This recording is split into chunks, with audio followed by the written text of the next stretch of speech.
پانی تھا نا رک گیا. اس نے ماں کا کہنا مان لیا.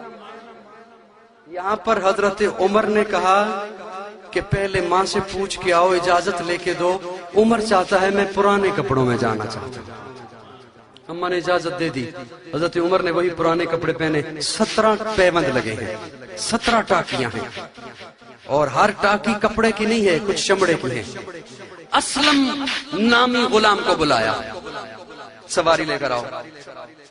حضرت عمر سواری پر سوار ہوئے. اسلم کہتا ہے, سواری چل پڑی. آبادی سے باہر نکلے. کچھ تھوڑی دور جا کر حضرت عمر نے کہا اسلم سواری روکو. میں یہ سمجھا, اسلم بولتے ہیں, میں یہ سمجھا عمر قضاء حاجت کے لیے رکنا چاہتے ہیں, لیکن عمر نے کہا کہ نہیں اسلم اب تم سواری پر سوار ہو جاؤ. آپ نے واقعہ سنا ہوا ہے, یہ بدلتے رہے بدلتے رہے. اسلم کہتا ہے جب بیت المقدس سامنے تھا, میری باری سواری کے اوپر تھی, عمر نے مہار پکڑ رکھی تھی, لگام پکڑ رکھی تھی. تو میں نے ہاتھ جوڑ کے کہا امیر المومنین مجھ سے اب یہ برداشت نہیں ہوتا. وہ بیت المقدس میں جو انتظار کر رہے ہیں وہ لوگ کیا کہیں گے, اس غلام کو حیا نہیں آتی. ایسی کوئی روایت آج تک موجود نہیں ہے. حضرت عمر کہتے ہیں اسلم ہم تمام روایتیں توڑ چکے ہیں, ہم نے تمام روایتیں توڑ دی ہیں. اور اسلم کہتے ہیں اس وقت میرے آنسو رک نہیں رہے تھے جب میں نے دیکھا کہ حضرت عمر کا جوتا ٹوٹ گیا ہے. ایک ہاتھ میں عمر نے مہار پکڑ رکھی ہے, دوسرے ہاتھ میں جوتا پکڑ رکھا.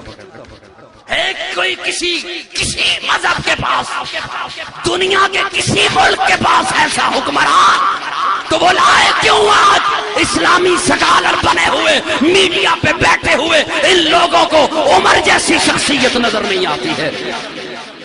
کیوں آج انہیں آج عمر بھلا ہوا ہے؟ پیارے آقا کی تربیت نے وہ عمر, ارے عمر وہ ہے سب سے پہلے جس نے کعبے کا دروازہ کھولا, عمر ہے. جس نے 4000 مسجدیں تعمیر کی, عمر ہے.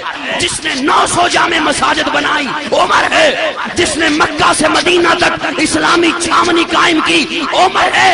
ارے عمر وہ عمر ہے جس کے متعلق پیارے آقا نے تاریخی جملہ کہا. پیارے آقا فرماتے ہیں عمر باپ مر جائے اولاد روتی ہے, اولاد مر جائے والدین روتے ہیں. عمر جس دن دنیا سے تو جائے گا قیامت تک میں محمد کا اسلام روتا رہے گا. وہ عمر ہے. یہ آقا کی تربیت کا اثر ہے, آقا کی صحبت کا اثر ہے کہ آقا کی صحبت میں آنے والے انہیں اللہ نے